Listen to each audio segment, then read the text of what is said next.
Hello everyone, welcome you all at my YouTube channel the nursing academy. मैं self पूर्णिमा। आज का हमारा topic है स्टेप्स ऑफ न्यूनेटल रिससिटेशन। सो आज हम न्यूनेटल रिससिटेशन स्टेप्स के बारे में पढ़ेंगे। जैसे कि हम न्यूनेटल रिससिटेशन टॉपिक पढ़ रहे हैं, जिसमें से प्रीवियस क्लासेस में हमने देखा था introduction, definition, origin of neonatal resuscitation and differences between adult and neonatal resuscitation. After that risk factors and contraindications of neonatal resuscitation.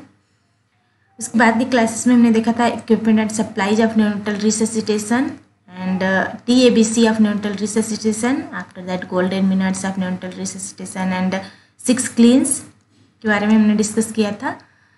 सो ये सारे क्लासेस अगर आपने किए होंगे तो वो आपके लिए हेल्पफुल होने वाला है। आज की क्लास के लिए न्यूनेटल रिससिटेशन आपको अच्छे से समझ में आएगा। स्टार्ट करते हैं आज की क्लास। एक सक्सेसफुल न्यूनेटल रिससिटेशन के लिए कुछ फैक्टर रिस्पॉन्सिबल होते हैं। कौन कौन से फैक्टर्स हैं वो? इसमें anticipation, call a skilled personnel, adequate preparation, accurate evaluation, algorithm based, prompt initiation of support. ये सारे फैक्टर्स हैं जिसमें anticipation and adequate preparation, like preparation for birth से पहले, बेबी के बर्थ से पहले हमें प्रिपरेशन करना है बर्थ के लिए, जिसमें availability of equipment and supply check करनी है। इसके अलावा readiness of newborn care area, infection prevention practices with biomedical waste management करके हम एडिक्वेट प्रिपरेशन करके, इसके अलावा टीम ब्रीफिंग करके, स्किल पर्सनल को प्रिपेयर करके, ये इंपॉर्टेंट फैक्टर्स होते हैं एक न्यूनेटल रिससिटेशन को सक्सेसफुल बनाने के लिए। इसके अलावा accurate evaluation and algorithm based. Algorithm में कुछ set of rules and instructions होते हैं जो फॉलो करने होते हैं। जब भी हम न्यूनेटल रिससिटेशन प्रोवाइड करते हैं तो इनको फॉलो करना है, एल्गोरिथम को फॉलो करना है। जो गाइडलाइंस हैं इनको फॉलो करते हुए हमें न्यूनेटल रिससिटेशन स्टेप्स करने हैं। इसके अलावा एक्यूरेट इवैल्यूएशन करना है। जब भी हम रिससिटेशन कर रहे हैं स्टेप्स, उसमें accurate evaluation of vital signs करना है step by step. Vital signs जिसमें हमें respiratory rate, heart rate and colour check करते हुए हमें स्टेप्स करने हैं। तो इवैल्यूएशन के बेस पर ही हमें स्टेप्स प्रोवाइड करने होते हैं। तो एक्यूरेट इवैल्यूएशन होना चाहिए। इसके अलावा प्रूम्प्ट इनिशिएशन ऑफ सपोर्ट, इसमें immediate without delay support provide करना। सो ये सारे फैक्टर्स है, इंपॉर्टेंट फैक्टर्स है जो न्यूनेटल रिससिटेशन को सक्सेसफुल बनाने के लिए ज़रूरी होते हैं। नाउ हम एल्गोरिथम की बात करते हैं। न्यूनेटल रिससिटेशन एल्गोरिथम है ये। यहाँ पर हम 2020 गाइडलाइंस के बारे में बात करेंगे। ये गाइडलाइंस जो है वो टाइम पर चेंज होते रहते हैं, मीन्स मॉडिफाइड होते रहते हैं। तो यहाँ पर लेटेस्ट गाइडलाइन के बारे में हम बात करेंगे, 2020 गाइडलाइन। यहाँ पर at the top of the algorithm हम देख रहे हैं स्टेप फर्स्ट है बिफोर डिलीवरी, यानी कि before birth of the baby. ये फर्स्ट स्टेप हम करते हैं जिसमें हमें 3 थिंग्स चेक करनी होती हैं यहाँ पर, जिसमें antenatal counselling, team briefing and equipment check. ये 3 स्टेप हमें करने होते हैं before birth, before delivery. Preparation of birth में आएगा ये। So preparation of birth first step होता है, मीन्स डिलीवरी से पहले, बर्थ ऑफ द बेबी से पहले हमें प्रिपरेशन करना होता है, जिसमें एंटीनेटल काउंसलिंग आएगा, team briefing and equipment should be checked. सभी इक्विपमेंट एंड सप्लाई चेक करना होता है। इसमें antenatal counselling and assessment of any risk. Antenatal counselling में हमें क्या करना है? एक्सपेक्टेड जेस्टेशनल एज चेक करना है। इसके अलावा is the amniotic fluid clear और not, are there are any additional risk factors. So risk factors इससे प्रीवियस क्लास में हमने बताया था, तो वहाँ से आप देख सकते हैं रिस्क फैक्टर्स कौन कौन से होते हैं न्यूनेटल रिससिटेशन के लिए। What is our umbilical cord management plan?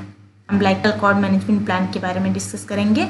सो ये सारे एंटीनेटल काउंसलिंग और असेसमेंट ऑफ रिस्क में आएंगे। Next team briefing. एना टीम प्रिपेयर होना चाहिए बिफोर बर्थ, जिसमें टीम के हर एक मेंबर को उनका टास्क डिवाइडेड होना चाहिए, टास्क पता होना चाहिए कौन सा मेंबर कौन से टास्क को करेगा आफ्टर बर्थ। सो इसमें एटलीस्ट 1 स्किल पर्सन अवेलेबल होना चाहिए अगर नॉर्मल डिलीवरी है तो। अगर रिस्क फैक्टर प्रेजेंट है, रिस्क फैक्टर है, तो उस केस में 2 स्किल्ड मेंबर प्रेजेंट होने चाहिए, अवेलेबल होने चाहिए। इसके अलावा person skilled in bag and mask ventilation. अगर बैग एंड मास्क वेंटिलेशन की ज़रूरत पड़ती है या फिर यूज ऑफ मास्क, तो पर्सन जो भी स्किल्ड है उसमें मेंबर प्रेजेंट होने चाहिए, अवेलेबल होने चाहिए। अगर फर्दर इंटरवेंशन की ज़रूरत पड़ती है like intubation, chest compression, drug administer, तो person trained in that skill should be available on call. So अगर ज़रूरत पड़ती है फर्दर इंटरवेंशन की, जैसे कि intubation, chest compression and drug administration, तो पर्सन ऑन कॉल होना चाहिए, मीन्स कॉल करके उन्हें तुरंत बुलाया जा सके जो भी स्किल्ड पर्सन हो। सो एक मेंबर होना चाहिए जिन्हें सबका कॉन्टैक्ट नंबर पता हो, सपोर्टिव स्टाफ होने चाहिए जो कि तुरंत कॉल करके हेल्प के लिए बुला सके। इसके अलावा कॉल डिटेल्स होना चाहिए उसके पास, रेफरल ट्रांसपोर्ट का, ड्राइवर का नंबर होना चाहिए।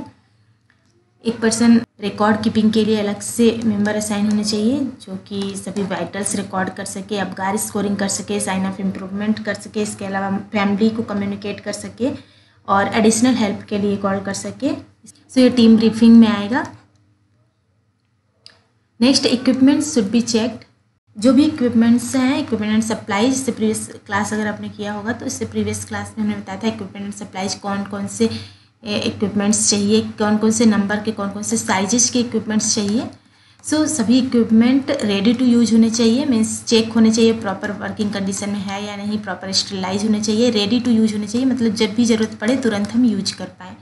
तो अप्रोप्रिएट साइज के मास्क एंड कैथेटर्स एक्सेट्रा सब अवेलेबल होने चाहिए एंड रेडी टू यूज होने चाहिए। इसके अलावा प्रिपरेशन ऑफ डिलीवरी रूम, जिसमें प्रिपरेशन ऑफ डिलीवरी रूम में डिलीवरी रूम का एटमॉस्फियर प्रिपेयर होना चाहिए, लाइक प्रॉपर वार्म प्रोवाइड कर पाए बेबी को। इसके अलावा क्लीननेस, प्रॉपर स्टेरिलाइजेशन मेंटेन होना चाहिए। इसके लिए सभी doors, close all the doors and windows and draw the curtains to ensure privacy. सभी डोर्स एंड विंडोज क्लोज होने चाहिए। इसके अलावा कर्टेंस ड्रा होने चाहिए प्राइवेसी मेंटेन करने के लिए। प्रोवाइडिंग वार्मथ प्रोवाइड करने के लिए फैंस को स्विच ऑफ करना है। इसके अलावा वेल लाइट रूम होना चाहिए जिसमें टेम्परेचर डिलीवरी रूम का 26 to 28 डिग्री सेल्सियस मेंटेन करके रखना है। आइडियल टेम्परेचर होता है डिलीवरी रूम का। इसके अलावा रेडिएंट वार्मर स्विच ऑन होने चाहिए 20 मिनट्स प्रायर स्विच ऑन होना चाहिए। इसे प्री वार्म रेडिएंट वार्मर कहते हैं। तो प्री वार्म रेडिएंट वार्मर होना चाहिए और रेडिएंट वार्मर पे 2 बेबी सीट्स आपको लगा के रखना है ताकि प्री वार्म टॉवेल हम यूज कर पाएँ मेंटेन करने के लिए, वार्म चेयर मेंटेन करने के लिए। इसके अलावा हीटिंग और कूलिंग डिवाइसेस यूज करना है depending on local conditions. Newborn care corner is designated place to perform resuscitation. Newborn care corner ready होना चाहिए ताकि इमीडिएटली अगर हमें रिससिटेशन की जरूरत पड़ रही है तो हम तुरंत प्रोवाइड कर पाएँ बेबी को। It has a set of equipment and supplies which should be ensured and checked before delivery. Equipment and supplies check होने चाहिए डिलीवरी से पहले, वर्किंग कंडीशन में है या नहीं, रेडी टू यूज होने चाहिए, मीन्स तुरंत हम यूज कर पाएँ। सो ये सारे प्रिपरेशन होने चाहिए डिलीवरी रूम के लिए। सो डिलीवरी रूम में ये सारे प्रिपरेशन पहले से होने चाहिए बिफोर बर्थ। सो ये फर्स्ट स्टेप में आएगा प्रिपरेशन फॉर डिलीवरी। सो ये न्यूनेटल रिससिटेशन का फर्स्ट स्टेप होता है जिसमें antenatal counselling, team briefing and equipment check करते हैं। So this is all about first step of neonatal resuscitation. Video अच्छा लगा तो लाइक करिए, शेयर करिए और सब्सक्राइब करिए इस चैनल को। इसके अलावा बेल आइकन प्रेस कीजिए ताकि आने वाले वीडियोज़ के नोटिफिकेशन आपको मिलते रहें। Thank you.